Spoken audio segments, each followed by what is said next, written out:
हम सब ही अपने फोकस, मेमोरी और ओवरऑल ब्रेन परफॉर्मेंस को बढ़ाना चाहते हैं और इसका एक बहुत ज़रूरी हिस्सा होता है हमारी बॉडी में जाने वाला खाना, क्योंकि जो कुछ भी हम कंज्यूम करते हैं वो सीधा हमारे खून में मिलकर हमारे दिमाग और शरीर के हर दूसरे हिस्से तक जाता है।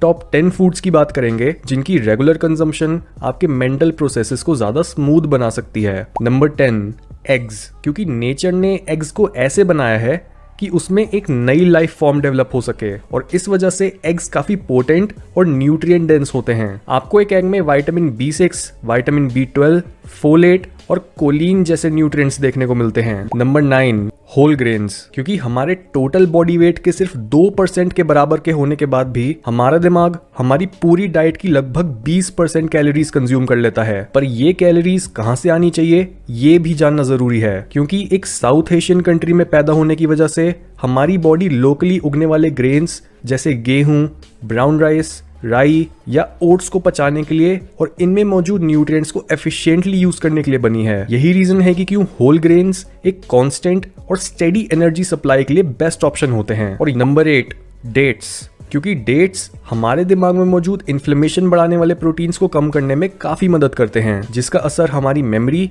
और लॉन्ग टर्म ब्रेन हेल्थ पर पड़ता है। Number 7, fatty fish. साइंस बताती है कि हमारे दिमाग का ज्यादातर हिस्सा फैट से बनता है और फैट्स के कई ऐसे टाइप्स होते हैं जिन्हें हमारी बॉडी खुद नहीं बना सकती और वो हमें अपनी डाइट से लेने होते हैं। ये होते हैं एसेंशियल फैटी एसिड्स। कई स्टडीज में तो ये भी देखने को मिला है कि फिश की रेगुलर कंजम्पशन करने वाले लोगों के दिमाग में ग्रे मैटर ज्यादा होता है, जिससे उनकी मेमोरी, स्पीच, डिसीजन मेकिंग और सेल्फ कंट्रोल इंप्रूव होते हैं। Number 6, nuts and seeds. Fish की ही तरह नट्स और सीड्स काफी हाई होते हैं ओमेगा 3s में। जो लोग वेजिटेरियन हैं या उनके घर के आसपास हाई क्वालिटी फिश अवेलेबल नहीं होती, उनके लिए नट्स और सीड्स जैसे almonds, walnuts, cashews, pumpkin seeds, flax seeds या चिया सीड्स काफी अच्छे ऑल्टरनेटिव्स हैं। नंबर 5, हनी। काफी सारे कल्चर्स में शहद को एक सुपर फूड माना जाता है जस्ट बिकॉज ये एंटीबैक्टीरियल और काफी न्यूट्रिशियस होता है। इसके साथ ही शहद की केमिस्ट्री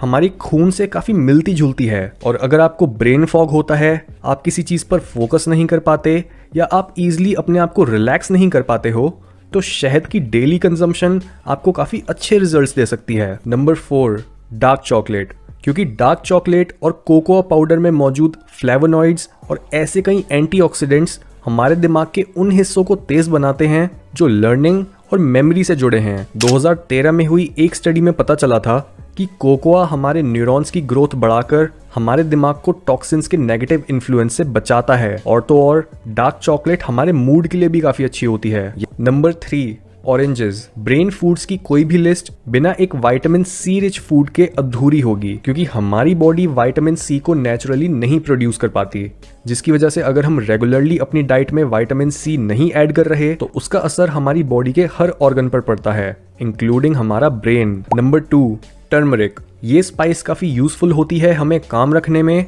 और हमारी मेमोरी को इंप्रूव करने में। स्टडीज बताती हैं कि करक्यूमिन अल्जाइमर्स डिजीज के प्रिवेंशन और ट्रीटमेंट में यूजफुल होती है और जो लोग डिप्रेस्ड या मूडी फील करते हैं उनके लिए भी रेगुलर टर्मरिक कंजम्पशन बहुत बेनिफिशियल होती है। नंबर 1, ऐश गॉर्ड यानी सफेद पेठा। ये उन लोगों के लिए एक सुपर फूड है जो अपने इंटेलेक्ट को हमेशा एक नए लेवल पर ले जाने की कोशिश करते रहते हैं। यानी चाहे आप एक स्टूडेंट हो, एक टीचर, एक पैशनेट रीडर या फिर एक थिंकर, ऐश गॉर्ड आपकी मेंटल कैपेबिलिटीज को एक एक्स्ट्रा ऑर्डिनरी बूस्ट दे सकता है। अपनी डाइट को एडजस्ट करने के बाद आपको फोकस करना है अपनी स्लीप पर, क्योंकि जब हम सोते हैं तब हमारा दिमाग ये छांटता है कि कौन सी मेमोरीज को लॉन्ग टर्म के लिए स्टोर करना है और कौन सी मेमोरीज ज्यादा इंपॉर्टेंट नहीं है। इसके साथ ही वो टॉक्सिन्स जो अल्जाइमर्स डिजीज जैसी बीमारी से जुड़े होते हैं वो सोते समय ही बाहर निकल पाते हैं और बिना ढंग से सोए हम किसी चीज पर फोकस भी नहीं कर पाते। इसलिए हर रात 7 से 9 घंटे की नींद लेना बहुत जरूरी है।